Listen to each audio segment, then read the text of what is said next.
Should be a thrilling second half. If it's anything like the first half, I'm going to need a day and a half to catch my breath.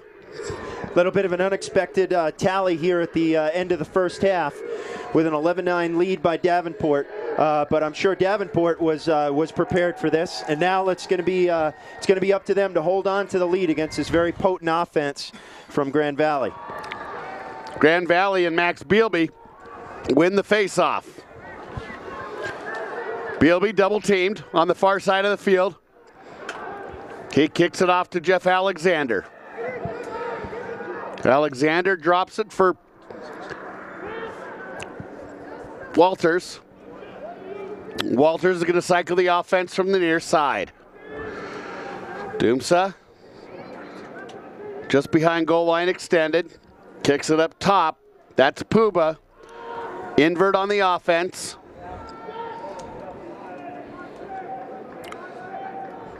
Grand Valley again trailing by 2 early in the second half. There's Doomsa on the cut. Bad angle shot, sails wide. It's going to be picked up by Holding on the far side for Grand Valley. Good job by the long pole Piersma to catch up. Holding with a move, but a whistle stops play. On the hold, and we're going to go the other way. That was Bealby on the hold.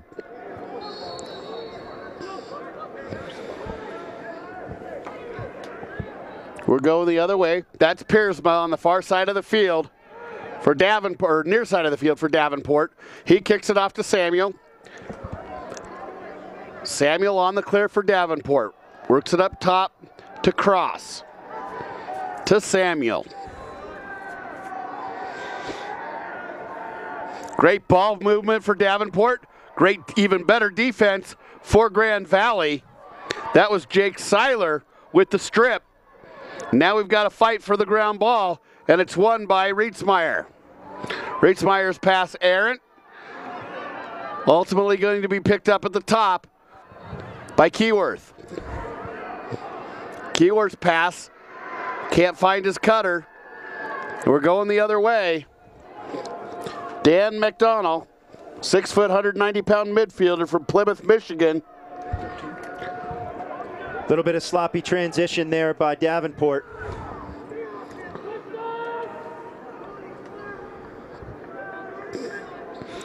Jeff Alexander with the ball up top for Josh Walters.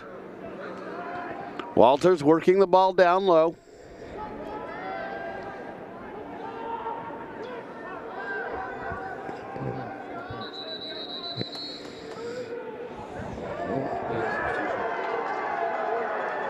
Not sure what the call was on that one.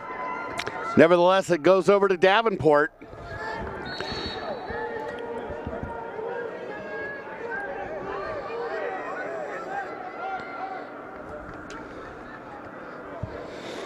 Gonzak back to Higgins.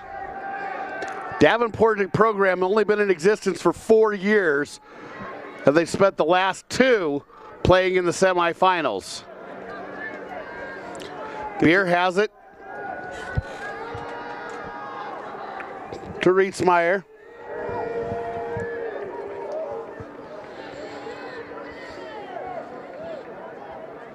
Back up top. Davenport setting their offense.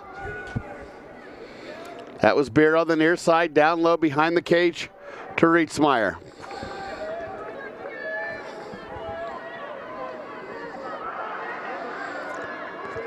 Pass finds the ground. It's scooped up by Grand Valley. Taking it into the cage. Shot, and a nice save by Zach Higgins on the shot by Puba. And we're heading the other direction for Davenport.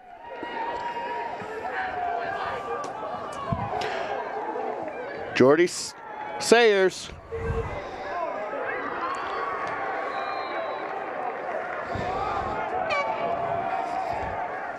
Looks like there's been a goal change there, Dan. It doesn't look like it's. Looks like they have shipped out Higgins for Jose Bouquet. Nice save there, point blank against Jeremy Puba. Excellent job. How you doing? Grand Valley State now in transition, clearing the ball from deep in their end.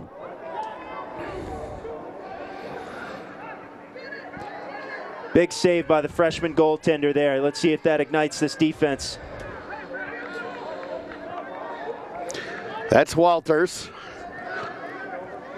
Brings it down low to Doomsa.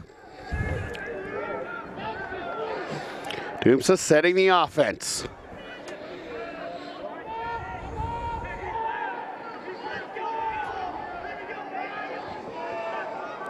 Vasilevsky turns looking for that left-handed shot. Can't break his hands free. He's going to kick it behind the cage to Puma. Over to Doomsa.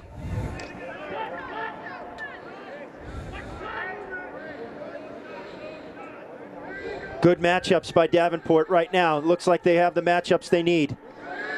Nice check by Subri. Subri strips the ball, but Grand Valley picks it up again, and we're back up top. That's Bealby.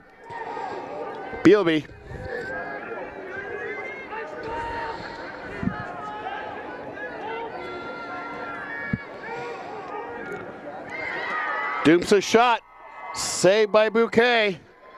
Let's take it down to Mike Brand, who, as I understand it, is with parents of one of our players for Davenport. Okay, folks, we're here in the crowd at beautiful Dick's Sporting Goods Park with Doug Beer, father of Davenport attackman Sean Beer. Your son had a great first half with 4 goals and 1 assist. And not to look ahead, but if they do win this ball game, they get a rematch against St. Thomas. Is that a big part of his motivation? It's been a huge part of his motivation. He's lost in the last 2 years against St. Thomas, and he wants to come out and beat them and win the championship this year. And this is obviously his 3rd and final tournament. Talk about what this tournament has done for his, maturation and becoming a young adult. He's been at Davenport for 4 years now, and 3 years at this tournament. This is what he's been looking forward to. He's looking forward to winning a championship here and moving on, and maybe some lacrosse after university. Okay, well, great, Mr. Beer. We appreciate it, and good luck, and hopefully we can see you tomorrow. Thank you very much. I hope so. Back up to you guys. No goals thus far in the second half. We're a little over 6 minutes into it, and Davenport still holding an 11-9 lead over Grand Valley.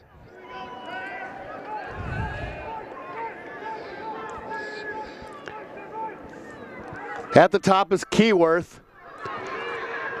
Keyworth circling the wagons. Gets it down low to Beer. Beer behind the back, behind the net to Riesmeyer, up top to Beer. Turnover going the way of Grand Valley. Pleased to be joined up in the booth now by Athletic Director from Davenport University, Paul Loudon. And Paul, this program's only 4 years old. Why the success? Well, it has a lot to do with the the commitment from our leadership team right down to the athletic department. When you get support and you go out and you recruit good coaches and that are committed to go out and recruit good student athletes that are the right fit for Davenport, it's amazing that how much success you can have. It's very rare that a program, a club program like you've got at Davenport, gets treated as a varsity sport. And here I'm sitting with an 80-page media guide for this tournament, unlike anything we get to see. Why? Well, for us, they're all athletes as far as we're concerned. Whether you're a varsity athlete, whether you're a club athlete, to us, they're athletes. They chose Davenport as their institution for higher ed, and we are honored and proud that they did choose us, and we treat them no differently in that aspect. So. Give the folks at home a little bit of picture of what it's like for a student athlete at Davenport. Well, our institution has about 13,000 students over 14 campuses. Our main campus has 3,200 students, about 1,800 undergrad. Of that, we have 500 athletes. There are 1,800 1,800 traditional age students of our 3,200, and 500 of those are athletes. So obviously, it's just under a third of them are athletes, and we don't have football either. So that's quite a bit of sports, 27 sports. It's a young program. We're just finished our 9th year. We've grown rather quickly over the last 9 years. Started with 2 programs, a women's basketball and our ACHA hockey program, and now we're saying we got 27. Really, the only sports that we don't have are football, swimming and diving, wrestling, sports like that. Well, it's wonderful to see. Dan and I had the privilege of calling the Davenport and Briarcliff game just a couple of days ago, and it's great to see the support that your parents, your families have come all the way out from Michigan to this great tournament. And again, I'll reiterate what Dan said, is that for a 4-year program, it's wonderful to see such a balanced attack on this Davenport Panther team. Yes, it is, and they've done a great job. It's nice to have the commitment, like I said, from our leadership team, from the athletic department, for facilities we have right now, and the ability to practice almost every day, and the school itself is it's a very good school for learning small class sizes. We're a business, technology, and health school, so it's a great environment. Grand Rapids is a great community. We get a lot of athletes from all of our programs right out of the Grand Rapids area. Obviously, Grand Valley being there as well. So it's building up some pretty good rivalries with them as well. So that's always fun. One last question, Paul. Head coach Bob Clarkson mentioned for us earlier today that you're not much of a lacrosse guy. You're still learning the sport. Yes. How do you feel about it? Oh, lacrosse is a great sport. I grew up in Canada. My sport was hockey, and lacrosse is very popular in hockey. As a matter of fact, when I was growing up, it was considered our national sport, even though I didn't play it. But I think hockey took that over. But it is it's a very popular sport. I've been watching more and more of it when you see it on ESPN, and very physical sport. That's the part I like about it, and it's exciting. Well, Pete and I are both from Denver here, and it's, you guys are DU, and we've got a squad DU playing out in New York tomorrow that hopefully the Davenport boys will jump on board and support them. Oh, we sure will, absolutely. Athletic Director Paul Loudon from Davenport University, thank you so much for joining us. We appreciate your time today. Thank you. And just as we say, Davenport University, they score another goal. They're up 12-9 with 4:56 to go in the third quarter of play. Got to keep the foot on the pedal, and this time you'll see a dodge, good screen set up by Beer. Rixmeyer coming around the left-hand side, good hard lefty shot, far post, now making it 12-9 in favor of Davenport. Rixmeyer unassisted at 10 minutes and 6 seconds.